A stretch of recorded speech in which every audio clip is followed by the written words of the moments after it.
Bagian 14, konflik dan perselisihan. Ini adalah arena di mana perbedaan antara pemikiran tradisional dan pemikiran yang lebih baru terlihat jelas. Pada seluruh buku, saya menuliskan tentang resolusi konflik. Saya memperkenalkan istilah confliction dan deconfliction. Confliction mengacu pada beberapa faktor yang terlibat dalam pembentukan bertahap suatu konflik sebelum hal tersebut nampak sebagai konflik. Deconfliction adalah penghapusan faktor-faktor tersebut. Terdapat dua jenis konflik yang utama. Mereka adalah pengecetan atau bullying dan pembodohan atau sillying. Pengecetan adalah ketika satu pihak mengecet pihak yang lain untuk suatu keuntungan yang seharusnya bukan ditunjukkan untuk pihak tersebut. Konflik seperti ini adalah konflik yang mungkin mengakibatkan sanksi dari PBB. Konsekuensi dari pengecetan yang berkelanjutan harus dibuat lebih tidak nyaman. Di sini kita membutuhkan rancangan untuk sanksi yang lebih layak. Pembodohan adalah ketika konflik muncul tanpa alasan yang nyata. Konflik ini bisa disebabkan oleh masalah kebanggaan terhadap suatu bangsa atau sesuatu yang sama ringannya. Konflik muncul karena para pemimpin kedua belah pihak saling mendapatkan keuntungan dengan menciptakan konflik terhadap pihak yang lain.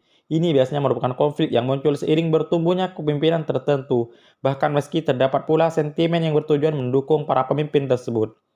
Pendekatan kita yang lebih baru adalah untuk mencari rancangan suatu jalan ke depan yang melibatkan kebutuhan, rasa takut, dan perkiraan masa depan bagi kedua pihak. Persepsi, bahkan peranti pemikiran yang sederhana seperti OPV, Other People Views, dari program CORT, memiliki efek yang sangat kuat dalam memecahkan suatu konflik.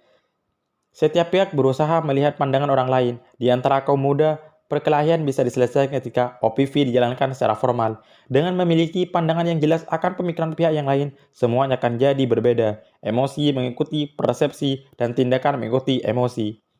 Eksplorasi, adu pendapat adalah cara yang sangat buruk untuk menyelesaikan perselisihan. A memiliki pendapat yang tidak setuju oleh B. Adu pendapat hanya akan memperkuat posisi masing-masing dan meningkatkan perasaan sebagai yang paling benar. Mereka menjadi lebih tertarik untuk memenangkan atau mengalahkan perdebatan itu sendiri daripada subjek permasalahannya. Kita tidak seharusnya berdebat, melainkan melihat adanya kebutuhan untuk mengeksplorasi subjek permasalahan tersebut. Suatu korporasi di Kanada hendak melakukan mogok kerja. Metode 6 topi mengenai eksplorasi pun akhirnya diperkenalkan.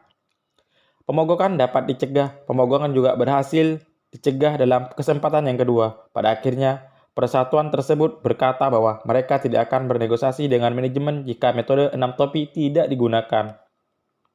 Penelaahan yang jujur dan objektif terhadap situasi tersebut oleh kedua belah pihaklah yang dibutuhkan dalam metode 6 topi.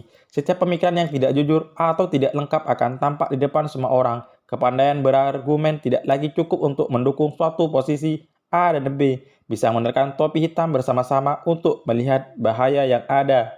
A dan B bisa mengenakan topi kuning untuk mengeksplorasi keuntungan mereka. A dan B bisa mengenakan topi hijau untuk membuka kemungkinan dan lain-lain.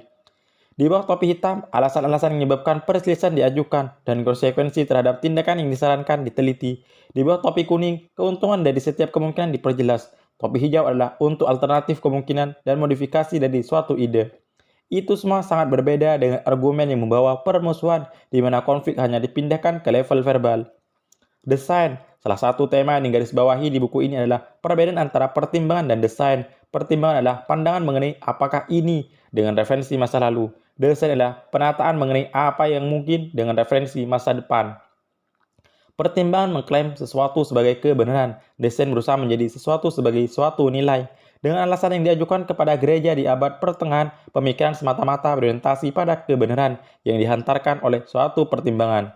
Ide untuk mendesain kemajuan demi penciptaan nilai tidak pernah menjadi bagian formal dari budaya berpikir mereka.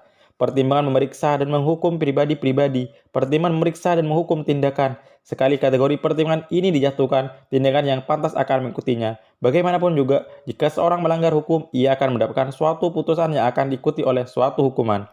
Akan tetapi, situasi konflik sangat berbeda dengan pelanggaran hukum, kecuali pada orang yang siap untuk dihakimi. Kita berusaha untuk mendesain jalan ke depan, mempertimbangkan kebutuhan, keserakahan, dan rasa takut dari kedua pihak.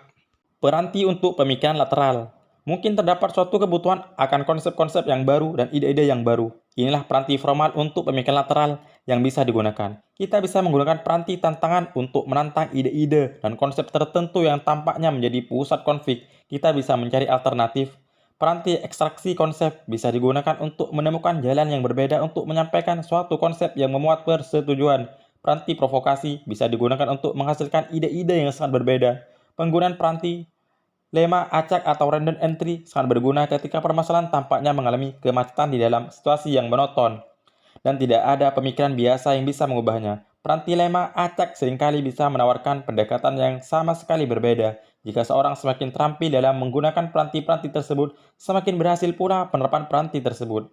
Ringkasan konflik dan perselisihan. Suatu konflik tidak terlalu bermasalah sepanjang kita tahu bahwa itu adalah sebuah situasi yang dapat dikembangkan dengan berbagai cara. Desain dan pemikiran yang lebih baik dapat membantu mengembangkan situasi tersebut dengan cara yang positif, sementara pertimbangan membekukan situasi tersebut.